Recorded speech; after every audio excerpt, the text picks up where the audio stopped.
네, 2023년 7월 첫 번째 주 우리 하나님의 말씀을 살펴보도록 하겠습니다. 마태복음 6장 33절 말씀입니다.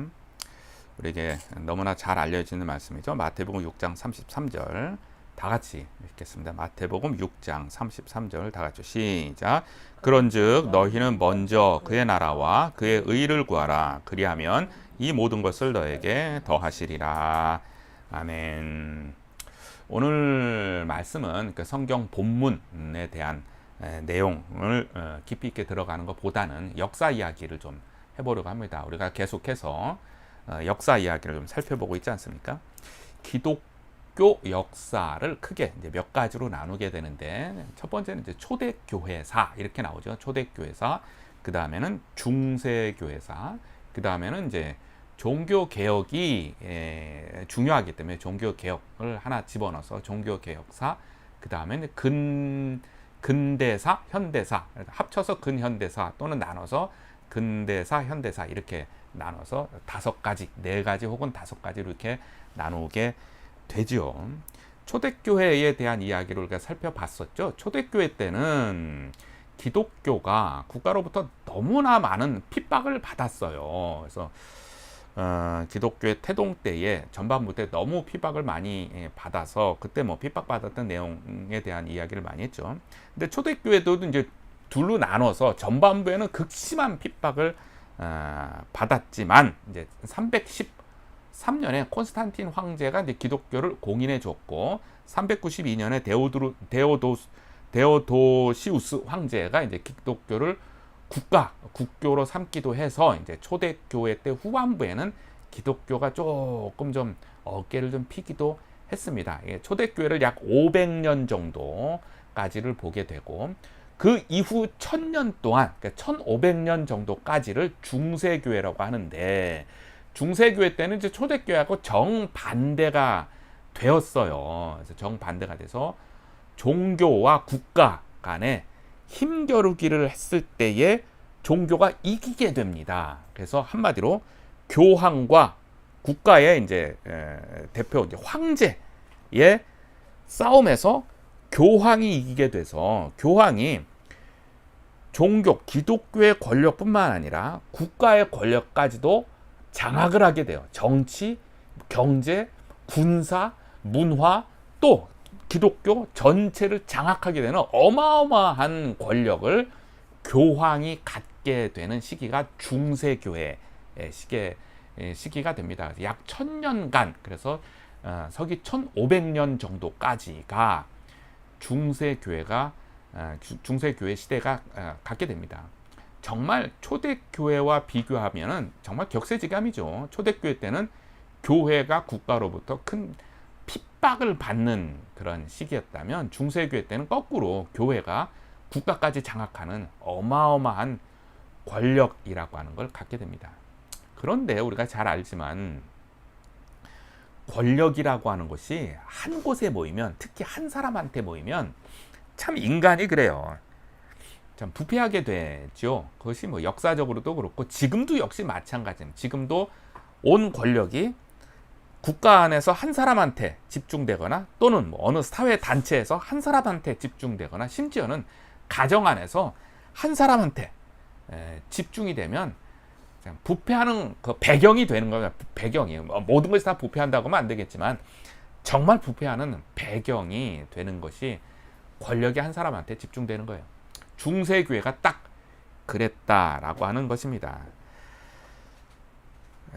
그래서 종교개혁이 일어날 수밖에 없는 배경의 역할이 이제 중세교회 때에 일어나게 되는데, 그 내용을 몇 가지를 좀 살펴보려고 합니다. 종교개혁이 일어날 수밖에 없는 배경을 중세교회가 제공해 줬어요. 첫 번째는 교황에 대한 이야기입니다. 교황. 절대 권력을 갖게 되죠. 교황의 절대 권력을 갖게 돼요. 교황은 교회의 아버지의 역할을 하게 됩니다. 그래서 파파라고 부르기도 하고 그러죠. 아버지의 역할을 하게 돼서 교황이 없는 교회는 존재하지 않는다라고 얘기를 했어요.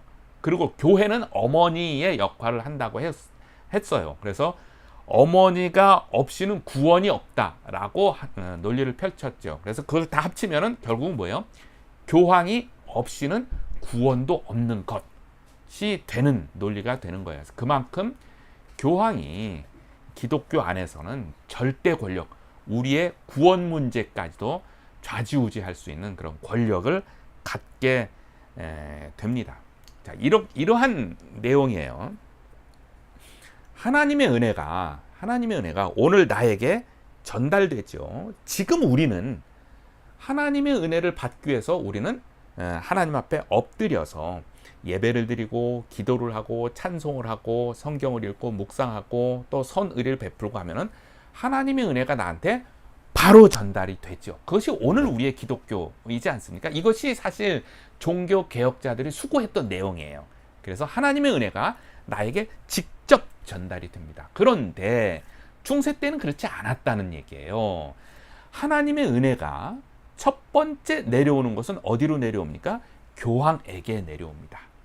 그리고 교황을 통하여서 이제 주교라고 하죠. 그 밑에 그걸 내려오고, 주교를 통하여서 하나님의 은혜가 사제로 내려오고, 하나님의 은혜가 사제를 통해서 우리에게 오는데, 사제를 통해서 하나님의 은혜가 우리에게 오는데, 이 오는 계단이 단계가 있는데 뭐냐면 이것이 성례라고 합니다. 성례전 7가지를 통하여서 우리에게 하나님의 은혜가 전달되어집니다. 그래서 7가지 성례전이 천주교에서 있어요. 그리고 지금까지도 7가지 성례전이 있어요. 7가지 성례전이 이런 거죠. 영세성례, 견진성례, 성체성례, 고해성례, 고해성사라고 우리가 얘기도 하죠. 고해성례, 혼인성례, 결혼식도 성례전으로 취급을 합니다. 그 다음에 서품성례, 이게 직분을 받는 거. 그 다음에 병자성례, 그러니까 병자를 위해서 이제 기도하고 위해 주는 것도 이제 성례전으로 들어가서 7가지 성례전을 지금도 지키고 그 성례전을 통하여서 하나님의 은혜가 전달되어진다라고 이야기를 해요. 그런데 개신교는 7가지가 아니라 2가지만 성례전으로 인정을 합니다. 2가지 성례전이 뭐예요? 개신교에서 지키고 있는 성례전 2가지, 세례와 성찬식, 입시요. 자, 천주교는 7가지를 성례전으로 하는데 개신교에서는 리폼드 처치, 개신교에서는 2가지만 합니다. 왜 그럴까요? 왜 개신교는 2가지만 성례전으로 하죠? 이유는 성경이 2가지만 말하고 있기 때문에 그래요. 성경이 2가지만 성례전으로 지키라고 했기 때문에. 그러니까 모든 기준이 개신교, 리폼드 처치는 성경을 기준으로 하고 있고, 천주교는 그렇지 않아요. 전통을 기준으로 삼고, 그래서 아주 큰 차이점을 일어나게 되죠.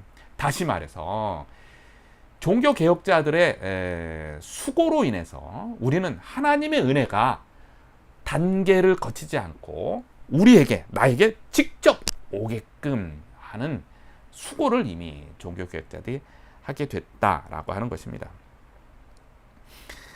그 다음에 중세 시대 때에는 성경을 라틴어 성경, 그러니까 당시 로마에서 사용했던 언어이죠. 라틴어 성경만이 올바른 성경이고 나머지 성경은 그것을 보거나 읽거나 제작하거나 하는 것은 다 불법이 돼버렸어요. 그러니까 라틴어 성경만이 올바른 성경이고 흠이 없는 성경이다라고 이야기를 했습니다. 그래서 우리가 오늘 지금도 우리가 예배 드릴 때 예를 들어서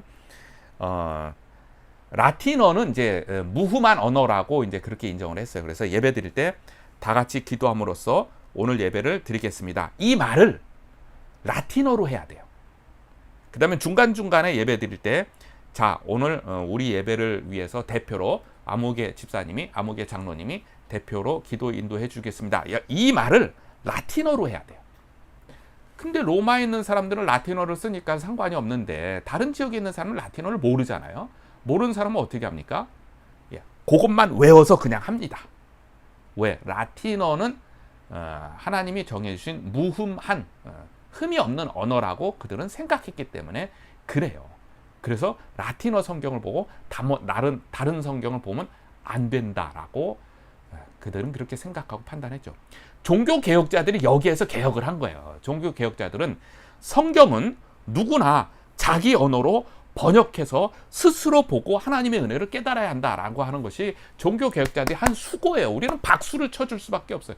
그러지 않았으면 지금도 우리는 알지 못하는 라틴어를 가지고 읊조리면서 그것으로 예배를 드려야만 했던 이야기죠. 그래서 이제 당시에 미사 때에는 그 라틴어를 쓰지 않는 사람들은 이제 그 라틴어를 외워서 한 것이죠.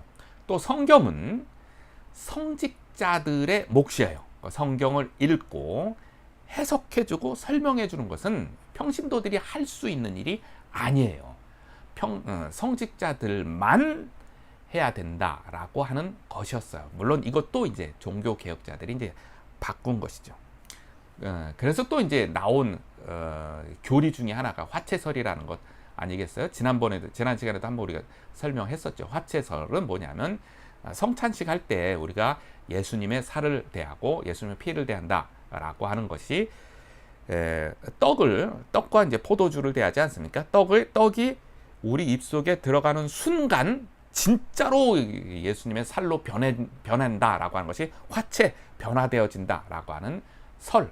또 포도주를 마시는 순간, 입에 들어가는 순간 이 포도주가 진짜 예수님의 피가 된다라고 생각하는 것이 그 당시 사람들이 생각했던 그러한 성찬의 내용이고, 지금도 그것을 그렇게 믿고 있는 것이죠. 우리는 그렇지 않습니다. 그 다음에 아까 얘기한 대로 고해성사라고 하는 것이 이제 7성례 중에 하나 들어가는 것입니다. 우리가 살다 보면 죄를 짓게 되죠. 죄를 지으면은 여러분들 어떻게 합니까? 죄 지었어요. 어떻게 합니까?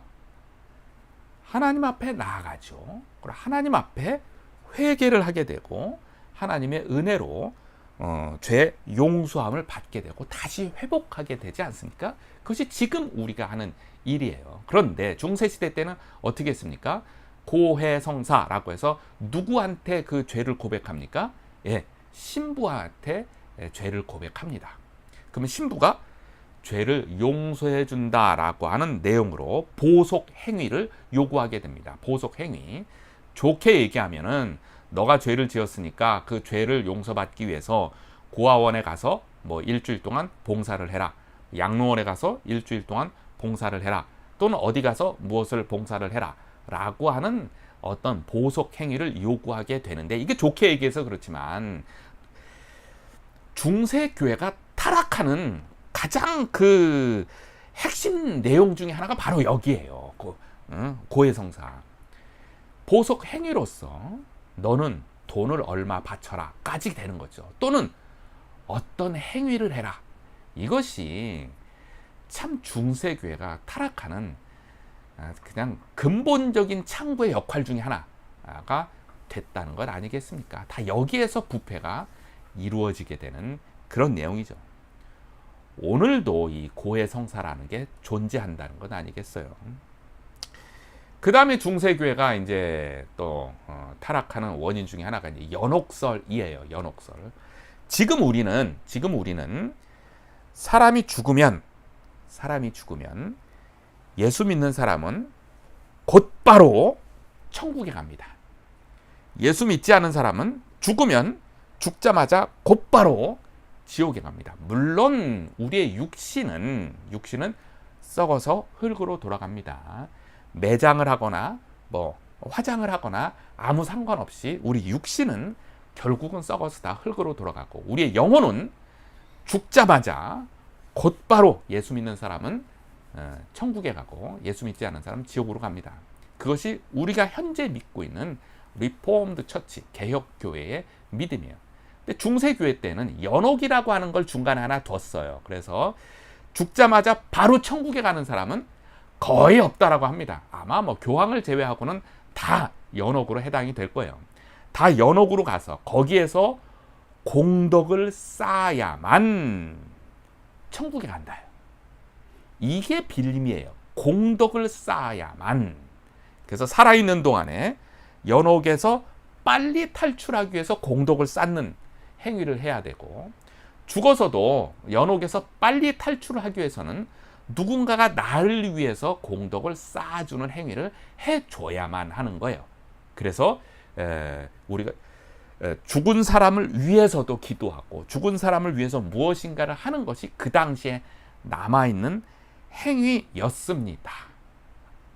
이것이 중세시대 때의 잘못된 성경교육, 잘못된 교리교육의 또 하나의 핵심 내용이기도 했지요. 그래서 면죄부라고 하는 것이 등장하게 되는데 뭐냐면 이 땅에 살아가다가 공덕을 차고 넘치게 많이 쌓은 사람도 있겠죠. 그죠? 있을 거예요. 있다고 얘기하니까. 그래서 그 차고 넘치는 공덕은 어디로 가느냐? 네, 교황의 금고로 들어간다라고 사람들은 생각을 했어요.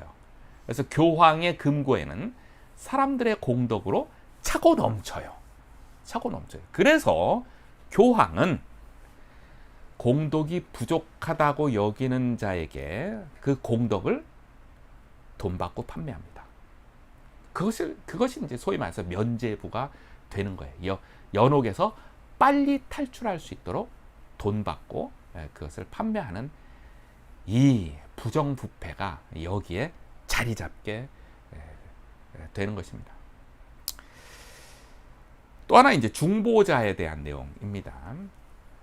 하나님은 거룩하십니다. 인간은 죄인이에요.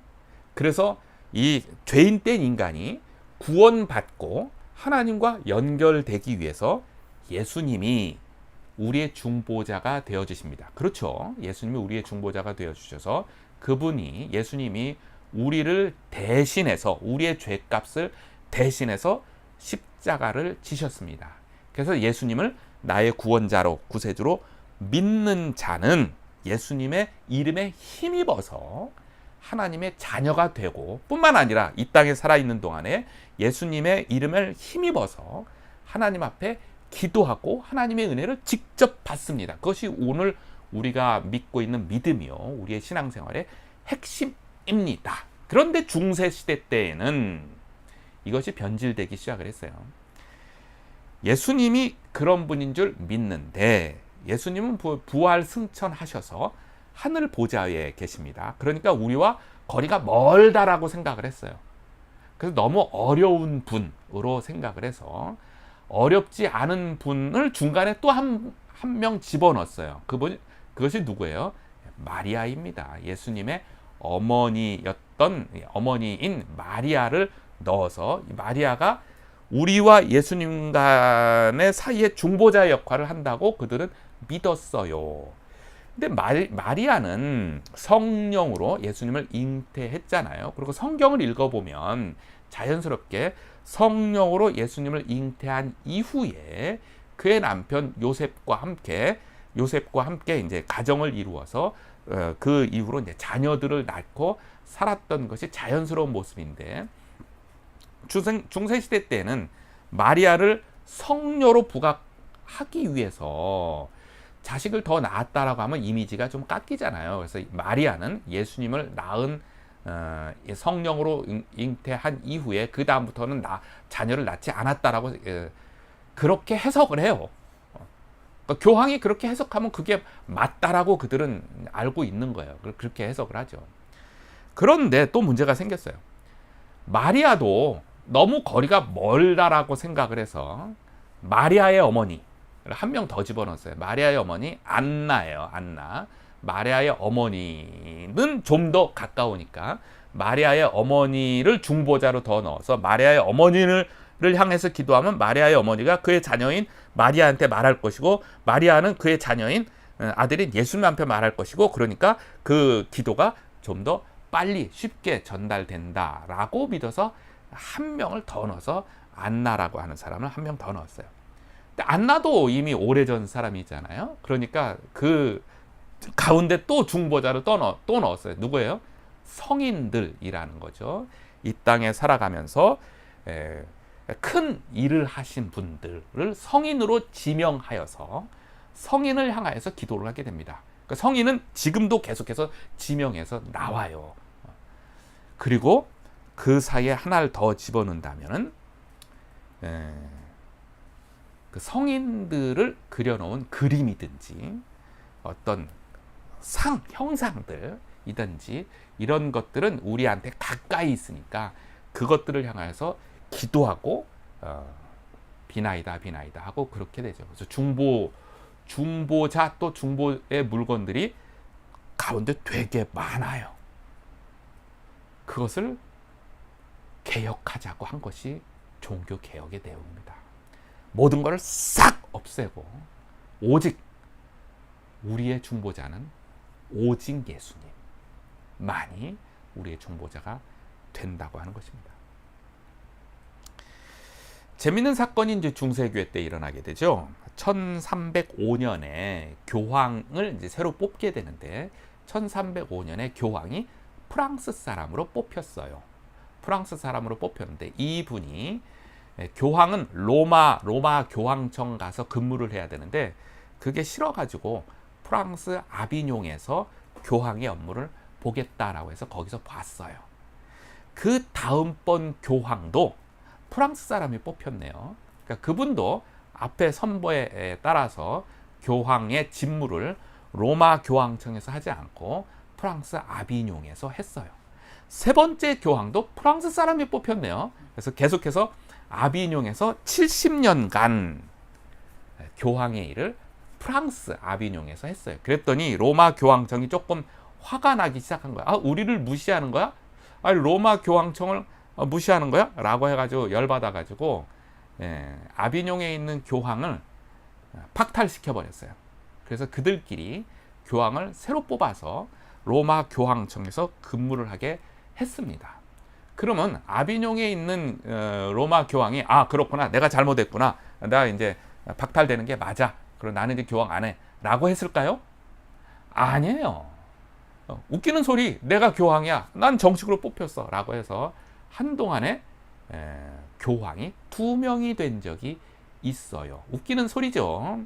아까 이제 그들은 교황을 아버지라고 여기지 않았습니까?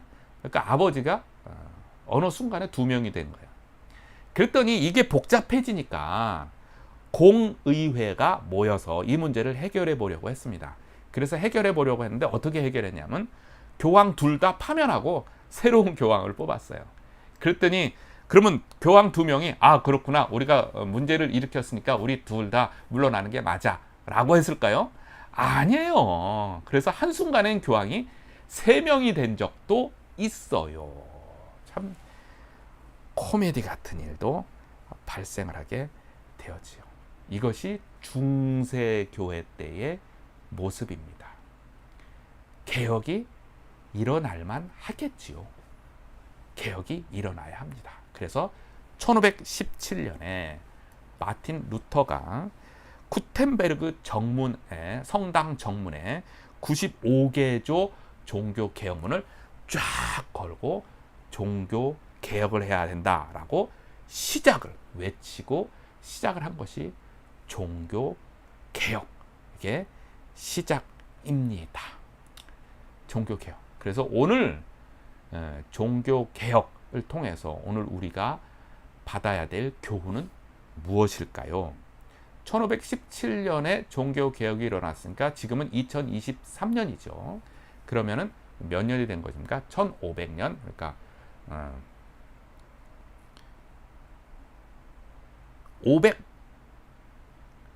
506년 정도 됐죠. 506년 정도. 그래서 약 500년 전에 일어났던 종교 개혁으로 인해서 이제 개신교라고 하는 것이 이제 탄생이 됐어요. 개신교는 영어로 하면 Reformed Church라고 합니다. 우리 형태, 형상, 이제 폼을 다시 한다라고 해서 Reformed Church, 개혁교회라고 우리는 말하고 있습니다. 무엇에 대한 리폼입니까? 앞에 있었던 중세교회 때 가졌던 그것에 대해서 리폼을 하는 거예요. 리폼을 할 때의 기준이 있겠죠. 기준. 어떤 기준으로 개혁을 하느냐, 리폼을 하느냐에 대해서 종교개혁자들이 외쳤던 가장 중심적인 기준은 바로 성경으로 돌아가자라고 하는 것이었어요. 솔라 스크립추라라고 하는, 오직 성경이 말하는 대로 덧붙였던 모든 것들을 다 벗어버리고 성경이 말하는 대로 돌아가자라고 하는 것이 종교개혁의 가장 중심적인 내용 중에 하나였습니다. 성경으로 돌아가자. 라틴어 성경만이 무흠한 성경이라고 했는데 말이 맞지 않는 거예요. 라틴어 성경이 무흠하다면 그 전에 있던, 차라리 그러면 전에 있던 헬라어 성경이나 히브리어 성경으로 돌아가는 게 오히려 더 맞겠죠. 그죠?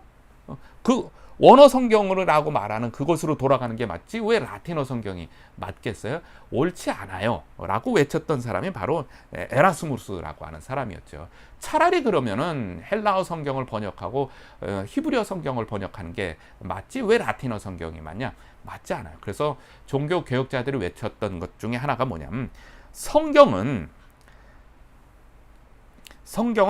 각 나라의 언어로 번역되어서 각 사람들이 자기 언어로 된 성경을 읽고 묵상해서 하나님의 은혜를 받아야 한다라고 했던 것이 종교개혁자들이 외쳤던 거예요. 그래서 오늘 우리가 한국어 성경으로 번역된 것을 오늘 우리가 볼 수 있었던 것이죠. 이것이 종교개혁자들의 외침으로 인해서 우리에게 전달되어진 놀라운 은혜입니다. 그래서 우리 각자가 한글로 된 성경을 직접 읽고 하나님의 은혜를 직접 받을 수가 있게 된 거예요. 그러니까 오늘 우리는 한글로 된 성경을 직접 읽어야 하겠죠. 그죠? 반드시 읽어야 돼요. 읽어야 해요. 그러지 않으면 종교개혁이 일어나지 않았으면 우리는 읽지도 못하는 라틴어 성경을 각자 집에다 준비해 놓고 그것을 거룩한 성경이라고 떠받들며 살아야 할런지도 모르는 일이에요. 성경을 각자의 언어, 영어가 생활 언어인 사람은 영어로 번역된 성경, 한국어가 생활 언어인 사람은 한국어로 번역된 성경을 자신들이 직접 읽고 은혜 받고 그렇게 살아야 한다라는 이야기입니다. 마틴 루터는 1517년에 종교개혁을 일으키고 1522년에 성경을 그의 나라의 언어인 독일어로 번역을 했어요. 존 위클리프라고 하는 사람은 영어로 성경을 번역을 했어요. 1384년에 존 위클리프는 영어로 성경을 번역을 했어요. 그랬더니 당시 중세시대 때에 어떤 반응입니까? 존 위클리프는 이단자다라고 규정을 했어요. 1384년에 이단자라고 규정을 했는데 규정을 하기 바로 전해에 존 위클리프가 사망을 했습니다. 그랬더니 중세 교회 사람들이 어떻게 했을까요? 존 위클리프의 무덤을 파헤쳤어요.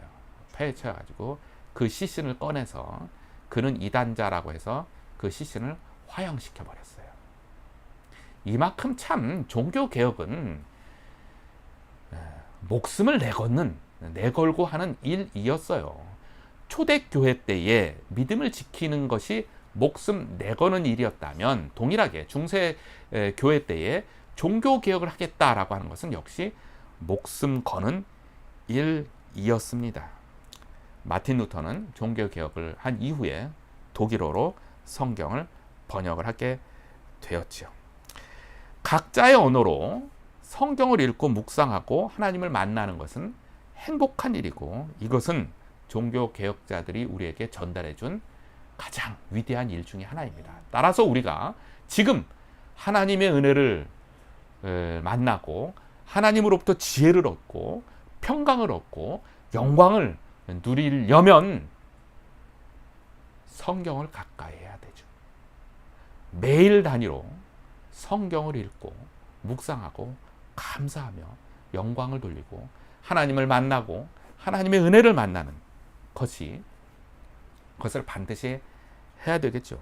큐티를 한다든지 암송을 한다든지 성경을 읽고 성경을 공부하고 역시 설교를 듣고 하는 등등의 모든 일들 통해서 우리는 감사하며 영광을 돌리게 되는 것입니다.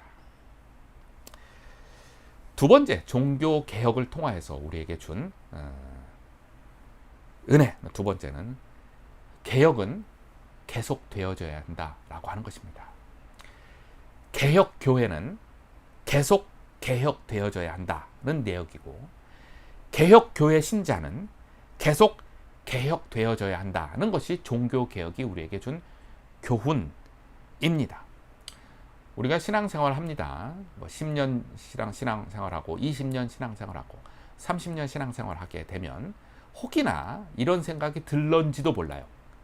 아, 이 정도 신앙생활 했으면 됐어. 되게 위험한 생각입니다. 근데 가만 보세요. 10년 기도 생활하고 20년 기도 생활하고 30년 기도 생활했으면 더 이상 기도 생활 안 해도 될 것 같잖아요. 그런데 정말 기도 생활하는 사람은 30년, 40년 기도 생활했어도 역시 기도가 부족하다고 이야기를 하게 돼요. 10년, 20년, 30년 성경을 읽고 묵상해도 진정으로 성경을 읽는 사람은 그래도 성경 읽는 게 부족하다고 이야기를 합니다. 이것이 진정한 신앙생활이지요. 그런데 이 정도 신앙생활 하면 됐다고요? 그것에 대해서 우리는 개혁해야 한다라고 하는 것입니다. 당시 부패했던 내용이 뭐예요? 교황이 권력이 너무 집중되는 것이고 제도가 세워지고 또 교리가 만들어지는 것들 때문에 부패했다는 것 아니겠습니까? 오늘 우리를 한번 되돌아봤으면 좋겠어요. 얼마 전에 한 아는 사람과 대화를 하다 이런 대화를 했어요. 어느 큰 교회에 목사님이 은퇴를 하게 되는데 은퇴할 때 어떤 일들이 발생하냐면 이런 일들이 발생하게 돼요. 어느 큰 교회 목사님이에요. 퇴직금을 받습니다. 퇴직금을 받아요. 한 3, 40년 했으니까 40년 넘게 했으니까 퇴직금을 받고 그 다음에는 본인의 월급, 물론 사례금이라고 말하기도 하지만 본인의 월급의 약 70%, 뭐 교회마다 조금 사정은 달라요. 뭐 재정적인 사정에 따라서 약 70%를 죽을 때까지 받습니다. 또 하나는 교단에서 매달 교단으로 은급금이라고 이제 적립해 놓은 것이 있어요. 물론 교단의 어떤 재정 역량에 따라 좀 다르기도 하지만 교단으로부터 또 은급금을 또 받아요. 그 다음에는 퇴직할 때 교회가 목사님 퇴직하는 것이 좀 서운하다고 해서 전별금이라고 하는 명목으로 돈을 또 어느 정도 또 줘요. 전별금 뭐예요? 이별하는 것이 조금 아쉬워서 주는 돈이라는 뜻이에요. 그래서 전별금이라는 걸 또 받아요. 이런 걸 받습니다. 이런 걸 주려고 하고 또 받으려고도 하고 또 이거를 자기 욕심껏 안 주면은 달라고 요구도 하고 또 욕심 부리기도 하고 또 교회 차원에서는 주기 싫으니까 여러 가지 꼼수를 펼쳐서 안 주려고 노력도 하고 뭐 이런 많은 일들이 목사님이 퇴직하기 전에 일어나게 됩니다. 근데 오늘날 일반 직장인들 퇴직하면 뭘 받습니까? 퇴직금 받아요. 그리고 또 뭐 받아요? 받는 거 없어요. 교회가 좀 너무 심하지 않습니까? 일반 사회보다도 뒤떨어지는 것 같지 않아요? 그것으로 인해서 조용히 지나가면 모르는데 그것으로 인해서 수많은 분란이 일어나게 되죠. 그래서 주변에 있는 교인들이든지 교인이 아닌 사람들도 참 얼굴 찡그리게 되고 짜증나게 되고 상처받는 사람들도 발생하게 되죠. 이게 뭡니까? 개혁돼야 되지 않겠습니까? 개혁돼야 되겠죠. 물론 이러한 많은 목회자들이 받는 이 많은 것들의 뿌리는 아마도 옛날에 우리 한국 사회 전체가 가난했을 때에 아마 나왔던 일들이 많이 있었을 것입니다. 지금은 아니에요. 바뀌어야죠. 계속해서 개혁되어져야 합니다. 또 교회 안에서 목사님이 안수한 물건 거룩합니까? 안 그래요. 목사님이 한번 안수한 손수건 거룩한 손수건이에요? 목사님이 안수한 어떤 물건 거룩한 물건이에요? 아니에요. 교회 안에서 오늘날 교회 안에서 우리가 개혁되어져야 할 내용 중에 하나는 바로 성물 사상입니다. 물건이 거룩한 것은 없어요. 교회 예배당 강단에 있는 많은 물건이 거룩한 것 있습니까? 물건이 거룩한 건 없어요. 물론 아무렇게나 쓰자 뭐 대충 쓰자 그런 건 아니에요. 우리가 교회 안에 쓰는 물건이니까 잘 써야 되겠지만 물건 자체가 거룩한 것은 없다라고 하는 것입니다. 여기에 덧붙여서 한 가지 더 거룩한 옷 있습니까? 없습니다. 이것 버려야 돼요. 이거 버려요. 목사님 가운 거룩한 옷입니까? 안 그래요. 중세시대 때에 가졌던 어떤 전통 중에 하나이죠. 사제들과 평신도들은 급이 달라요. 급이 다른 걸 표현하기 위해서 옷으로서 표현했어요. 그것을 리폼드한 것 아니겠습니까? 근데 왜 그것을 가지고 와요? 물론 목사님들이 단상에 올라갈 때 아무렇게나 입고 올라가는 건 아니겠죠. 깔끔하게 예의를 갖춰서 입고 올라가는 것은 맞지만, 나는 거룩한 옷 입는다, 너는 아니지 라고 하는 개념으로 입는다면 그것은 우리는 리폼드 해야 된다라고 하는 것입니다. 오늘 우리 주변에는 많은 세계관들이 있습니다. 개인주의, 쾌락주의, 소비주의, 또 포스트 모더니즘주의, 많은 사고방식들이 있는데, 그런 것들에 시달리다 보면은 사탄이 우리로 하여금 성경으로부터 멀어지게 하게 됩니다. 이러한 모든 것들로부터 우리는 개혁되어져야 합니다. 오늘 말씀, 너희는 먼저 그의 나라와 그의 의를 구하라. 이 말씀을 우리는 곰곰이 잘 생각해야 되겠죠. 우리가 최우선으로 해야 되는 것, 하나님의 나라를 구하는 것. 이것과 상충되는 어떠한 것들이 있다면 우리는 그것을 거부해야 되겠죠. 최우선적으로 하나님이 우선적인 것, 이 개혁 정신을 잃어버리지 말고 담대하게 약 500년 전에 우리의 선배들이 목숨 걸고 리폼드 했던 사실들을 잘 기억하면서 오늘도 성경 중심으로, 또 개혁자는 계속 개혁되어져야 한다라는 정신을 잃지 않고 하나님께 영광 돌리며 찬양하며 은혜스럽게 그렇게 살아가기를 주의 이름으로 축원합니다. 같이 기도하겠습니다. 하나님 아버지, 약 500년 전에 우리의 믿음의 선배들이 목숨을 걸고 개혁했던 그 개혁의 정신을 다시 한번 묵상해 봤습니다. 하나님의 말씀을 중심으로 살아야 한다는 것, 그리고 개혁교회는 계속적으로 개혁되어져야 한다는 것, 이것을 통하여서 우리가 하나님 말씀 밖으로 벗어나지 아니하기를 구합니다. 하나님의 말씀 안에 구원이 있으며 참된 지혜가 있으며 참된 평강이 있으며 참된 은혜가 있는 줄로 믿습니다.